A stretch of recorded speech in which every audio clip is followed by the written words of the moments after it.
ಸಂಗಮೇಶ್ವರ ಕಾಲೇಜಿನ ಸಾಧಕ ವಿದ್ಯಾರ್ಥಿಗಳಿಗೆ ಸನ್ಮಾನ, ಗಡಿಯಲ್ಲಿ ಸಂಸ್ಕಾರಯುತ ಶಿಕ್ಷಣಕ್ಕೆ ಆದ್ಯತೆ. ಸಂಸದ ಸಾಗರ್ ಖಂಡ್ರೆ ಹೇಳಿಕೆ.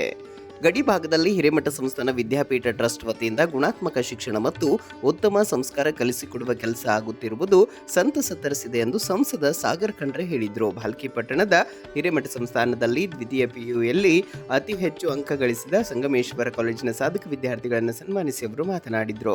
ಇಂದಿನ ಆಧುನಿಕ ಯುಗದಲ್ಲಿ ಎಲ್ಲೆಡೆ ಅಂಕ ಗಳಿಕೆ ಶಿಕ್ಷಣಕ್ಕೆ ಮಾತ್ರ ಒತ್ತು ನೀಡಲಾಗ್ತಾ ಇದೆ. ಇದರಿಂದ ವಿದ್ಯಾರ್ಥಿಗಳಿಗೆ ಬದುಕಿನ ಮೌಲ್ಯದ ತಿಳುವಳಿಕೆ ಕೊರತೆ ಎದುರಾಗ್ತಾ ಇದೆ. ಆದರೆ ನಾಡೋಜ ಡಾಕ್ಟರ್ ಬಸವಲಿಂಗ ಪಟ್ಟದೇವರು ಗಡಿ ಭಾಗದ ಮಕ್ಕಳನ್ನು ಆದರ್ಶ ನಾಗರಿಕರನ್ನಾಗಿ ರೂಪಿಸುವ ಉದ್ದೇಶದಿಂದ ತೆರೆದ ಶಿಕ್ಷಣ ಸಂಸ್ಥೆ ಗುಣಾತ್ಮಕ ಸಂಸ್ಕಾರಯುತ ಶಿಕ್ಷಣಕ್ಕೆ ಹೆಸರುವಾಸಿಯಾಗಿದೆ. ಇಲ್ಲಿ ಕಲಿತ ವಿದ್ಯಾರ್ಥಿಗಳು ಉತ್ತಮ ಅಂಕ ಗಳಿಕೆ ಜೊತೆಗೆ ಉತ್ತಮ ಸಂಸ್ಕಾರದೊಂದಿಗೆ ಹೊರಬರುತ್ತಿರುವುದು ಹೆಮ್ಮೆ ಸಂಗತಿ.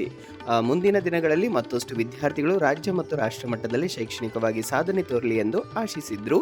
ಸಾನ್ನಿಧ್ಯ ವಹಿಸಿದ ಪೀಠಾಧಿಪತಿ ಗುರುಬಸವ ಪಟ್ಟದೇವರು ಮಾತನಾಡಿ, ಪಟ್ಟಣದ ಸಂಗಮೇಶ್ವರ ಕಾಲೇಜಿನ ಆರಂಭಗೊಂಡು 2-3 ವರ್ಷಗಳಲ್ಲೇ ಕಲಾ ಮತ್ತು ವಿಜ್ಞಾನ ವಿಭಾಗದಲ್ಲಿ ವಿದ್ಯಾರ್ಥಿಗಳು ತಾಲೂಕು ಮತ್ತು ಜಿಲ್ಲಾ ಮಟ್ಟದಲ್ಲಿ ಉತ್ತಮ ಫಲಿತಾಂಶ ಪಡೆಯುತ್ತಿರುವುದು ಖುಷಿ ತಂದುಕೊಟ್ಟಿದೆ ಎಂದು ತಿಳಿಸಿದ್ರು. ಜೊತೆಗೆ ಪಟ್ಟಣದ ಸಂಗಮೇಶ್ವರ ಪಿಯು ಕಾಲೇಜಿನಲ್ಲಿ ಕಲಾ ಮತ್ತು ವಿಜ್ಞಾನ ವಿಭಾಗದಲ್ಲಿ ಗುಣಾತ್ಮಕ ಶಿಕ್ಷಣಕ್ಕೆ ಆದ್ಯತೆ ನೀಡಲಾಗ್ತಾ ಇದೆ. ಪ್ರಸ್ತುತ ವರ್ಷ ದ್ವಿತೀಯ ಪಿಯುಸಿಯಲ್ಲಿ ಈ ಕಾಲೇಜಿನ 10 ವಿದ್ಯಾರ್ಥಿಗಳು ಅಗ್ರ ಶ್ರೇಣಿಯಲ್ಲಿ, 50 ವಿದ್ಯಾರ್ಥಿಗಳು ಪ್ರಥಮ ಶ್ರೇಣಿಯಲ್ಲಿ ಪಾಸ್ ಆಗಿ ಕಾಲೇಜಿಗೆ ಉತ್ತಮ ಫಲಿತಾಂಶ ತಂದುಕೊಟ್ಟಿದ್ದಾರೆ ಎಂದರು.